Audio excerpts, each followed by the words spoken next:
پاکستان کی شاندار دفاعی فتح کے حوالے سے یہاں بہت سی تقاریر ہوئی ہیں، جذبات کا اظہار ہوا ہے،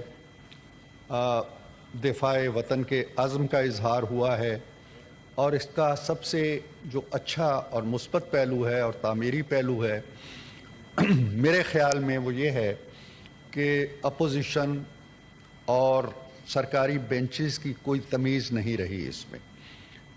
ہماری آواز اور ان کی آواز میں اب کوئی فرق نہیں ہے، ہمارے جذبات میں اور ان کے جذبات میں کوئی فرق نہیں ہے۔ میں خراج تحسین پیش کرتا ہوں اپنے اپوزیشن کے دوستوں کو۔ انہوں نے قرارداد کی متفقہ قرارداد کی تیاری میں بہت دلچسپی لی، بہت امپروو کیا اس کو، اور ایک زوردار طریقے سے اس ہاؤس کی آواز کو منظم کیا، تو میں آپ سب کا بہت شکر گزار ہوں۔ جناب چیئرپرسن، بھارت کی تاریخ جو ہے وہ اس کے ہمسایوں کے ساتھ تعلقات سے واضح ہوتی ہے۔ کوئی بھی شخص چاہے ہم ایک گھر میں رہتے ہوں تو اس گھر کی عزت، اس گھر کی تکریم، اس گھر کا بیہیویئر، اس گھر کا رویہ، اس گھر کا کردار اس چیز سے متعین ہوتا ہے کہ ہمسایوں کے ساتھ اس کے تعلقات کیسے ہیں۔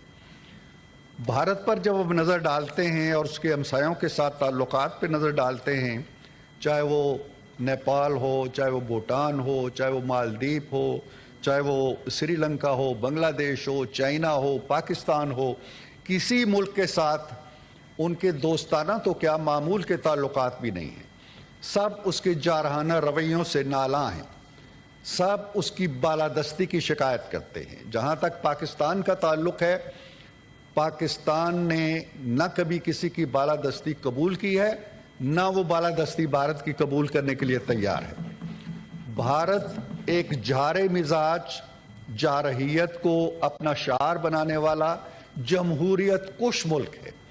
اس نے نہ صرف اپنے عوام کو یا کشمیر کے عوام کو غلام بنا رکھا ہے، اپنے عوام کو میں اس لیے کہتا ہوں کہ مودی صاحب نے ان کی آنکھوں میں ایک خواب بسایا، اور وہ خواب یہ تھا کہ ہم پاکستان پہ چڑھ دوڑنے والے ہیں۔ 65 میں انہوں نے کہا تھا کہ ابھی کچھ دیر میں ہم جم خانہ میں لاہور میں جا کے وہاں جشن منائیں گے۔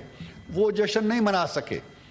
آج بھی وہ پتہ نہیں کن خوابوں کو رات کو سو کے اٹھے اور صبح پاکستان پہ حملہ کر دیا۔ بھئی پہلگام کی تحقیقات کرو، ہمارا وزیر اعظم کہہ چکا ہے کہ تحقیقات کرو، تحقیقات کراؤ عالمی اداروں سے کہ کون ہے، ہم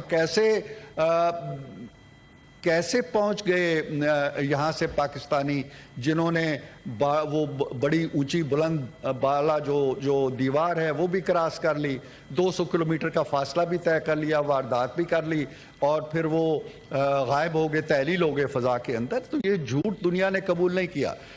جناب چیئر پرسن، یہ بھارت کی عسکری شکست تو تھی جو واضح طور پہ تھی، اور بھارت نے جان لیا ہے کہ چاہے وہ اسرائیل کا اسلحہ لے آئے، چاہے وہ اسرائیل کی ڈرون لے آئے، چاہے وہ اسرائیل کے طیارے لے آئے، چاہے وہ اسرائیل کی ٹیکنالوجی لے آئے، وہ پاکستان کو غزہ نہیں بنا سکتا۔ پاکستان غزہ بننے کے لیے تیار نہیں ہے۔ یہ بھارت کو اچھی طرح معلوم ہو گیا ہے اور بہت واضح درس ملا ہے اس کو، جو اس کی نسلوں تک بھی جائے گا۔ اور دوسری چیز جو میں کہنا چاہتا ہوں وہ ہے ہماری مسلح افواج کی پیشہ ورانہ کارکردگی۔ جناب چیئرپرسن، ایک چیز جس کا ذکر نہیں ہوا کہ ہماری بڑی جنگیں جو پہلے ہوئی ہیں، چاہے وہ 71 کی جنگ تھی، چاہے وہ 65 کی جنگ تھی، وہ جمہوری حکمرانوں کے دور میں نہیں ہوئی۔ دونوں دفعہ فوجی حکمران تھے، اور وہ یکجہتی جو اس پارلیمنٹ نے دکھائی ہے، جو عوام نے دکھائی ہے، اس کا مظاہرہ جو آج ہوا ہے وہ اس سے پہلے کبھی نہیں ہوا تھا۔ مسلح افواج نے بھارت کو یہ پیغام دیا ہے کہ جنگیں صرف ہتھیاروں سے نہیں لڑی جاتی، جنگیں جذبے سے لڑی جاتی ہیں، جنگیں جرأت سے لڑی جاتی ہیں۔ میڈم، میں آپ کو ایک واقعہ سنانا چاہتا ہوں، یہ بہت پہلے کی بات ہے، 90s کا ذکر ہے۔ میں ان دنوں صحافت سے جڑا ہوا تھا اور سیاچین پہ ایک آرٹیکل تیار کر رہا تھا۔ تو میں سیاچین گیا، مجھے فوج نے فیسیلیٹیٹ کیا، تو وہاں پہ بریگیڈیئر یعصوب ہوتے تھے، ان سے میری ملاقات ہوئی۔ ब्रिगेडियर साहब को आके किसी ने पैगाम दिया जी कि वो कैप्टन फिर आया बैठा है और किसी का सिफारशी ख़त लेके आया। वो बड़े नालां हुए, गुस्से में आए, कहने लगे मैं इसको बार बार कह चुका हूँ मैं सिफारिशें नहीं सुनता, ये क्यों सिफारिश लेके आ जाता है यार, बुलाओ उसको। वो कैप्टन साहब आ गए, उन्होंने सैल्यूट किया, यंग स्मार्ट लड़का, और वो ख़त सिफारशी जो था वो ब्रिगेडियर यासूब के हवाले कर दिया। और ब्रिगेडियर साहब ने उसे पढ़ा और पढ़ के देखा उसकी तरफ, नौजवान की तरफ, तो नौजवान की आंखों में आंसू थे, वो रो रहा था। सिफारिश क्या थी? मुझे ब्रिगेडियर साहब ने वो ख़त दिया, सिफारिश ये थी कि सर मेरी पोस्टिंग गुजरांवाला में है, लेकिन यहाँ जंग हो रही है, लड़ाई हो रही है, हमारे भाई शहीद हो रहे हैं, मैं चाहता हूँ कि मैं सिफारिश लेके आया हूँ कि मेरी पोस्टिंग यहाँ कर दी जाए।